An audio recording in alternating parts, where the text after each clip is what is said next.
All right, let's dive in. Today, we're tackling a big one: dialectical materialism. I know, it sounds super complicated, maybe even a little intimidating. But don't worry, we're going to make it really simple, and we've got a special guide to help us out.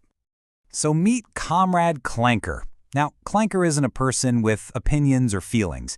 Think of him as a machine that just processes information logically, and he's going to be our guide through this whole thing. So what's he here for? Well, Clanker isn't trying to sell you on a belief system. He's here to offer a new set of tools, a way to sharpen your own thinking. The goal is to get a clearer picture of the system we're all living in and, how it actually works. Okay, so here's our game plan. We've just met Clanker. Next up, we'll break down the two big words, materialism and dialectical. Then we'll snap them together to see the full picture, and finally, we'll talk about why any of this actually matters.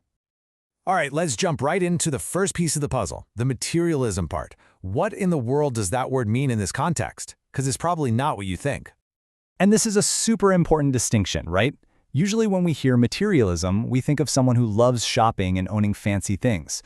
But in this way of thinking, it means something totally different. The core idea is simple. Start with the real, physical world, not with abstract ideas or beliefs. So, rather than getting stuck on what's in people's heads, this method flips the script. It starts by asking some very practical questions. Who owns the stuff? The factories, the offices, the land.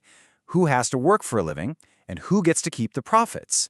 The argument here is that our ideas and our culture actually grow out of these basic economic facts.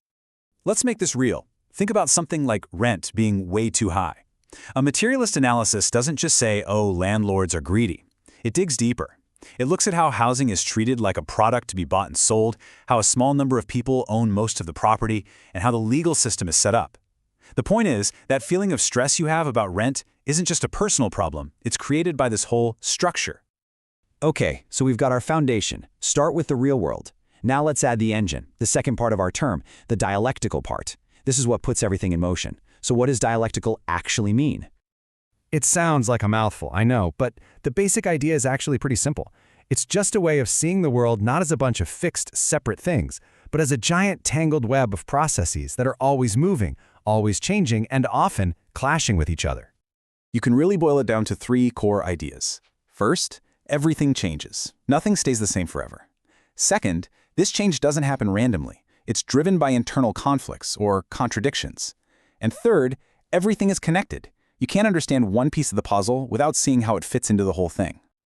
So what's a contradiction here? It's about those built-in tensions, those clashes that are baked right into the system. Like how workers need higher wages to live well, but bosses often want to keep wages low to make more profit. Or think about this one, an economic system that demands endless growth on a planet that has very real limits.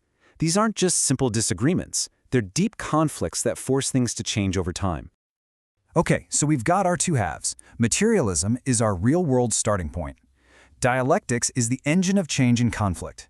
So, what happens when we snap them together? And there you have it. That's the whole shebang. It's a method, a tool, for looking at the world by starting with real material stuff and then analyzing how that stuff is constantly changing because of all that internal conflict and struggle. And this is where you can really see the difference it makes. You know the textbook version of history, right? It's usually a story about great kings, presidents, and their brilliant ideas. Well, this method tells a different story.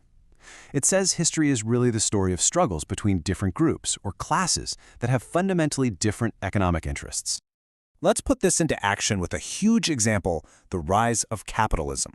Instead of just saying a few smart people had some good ideas, this analysis shows how the old feudal system just stopped working.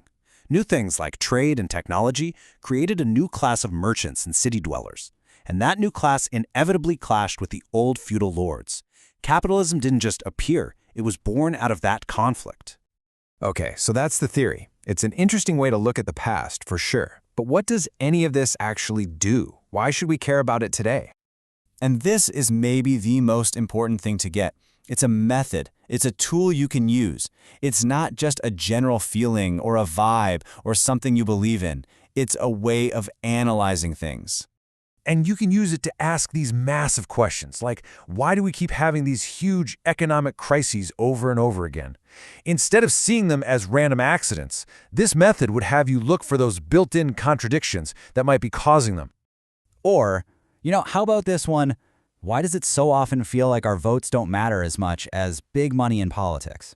This approach would look at the fundamental conflict between the idea of one person, one vote, and the material reality of massive wealth inequality. Now, a lot of people get this wrong. They think it's some kind of crystal ball that predicts the future, that says communism is going to happen no matter what. That's not it at all. It's not a prophecy. It's a tool for understanding how things are now so you can figure out how to act. The future isn't written. Which, of course, brings us all the way back to the biggest question, right? Why should you, an ordinary person, even care about any of this philosophical stuff? Because here's the payoff. It gives you a new lens to see your own life through. That crushing rent, the wages that never seem to go up, the feeling of burnout, even climate anxiety. What if those aren't just your own personal failings? What if they're symptoms of a larger system and its conflicts? And that's the whole point, really. If the problems aren't just about you, then maybe the solutions aren't just up to you either. It shifts the focus away from blaming yourself and toward understanding the bigger picture. And maybe, just maybe, toward working with others to change it. It's a powerful tool for thought, no matter how you look at it.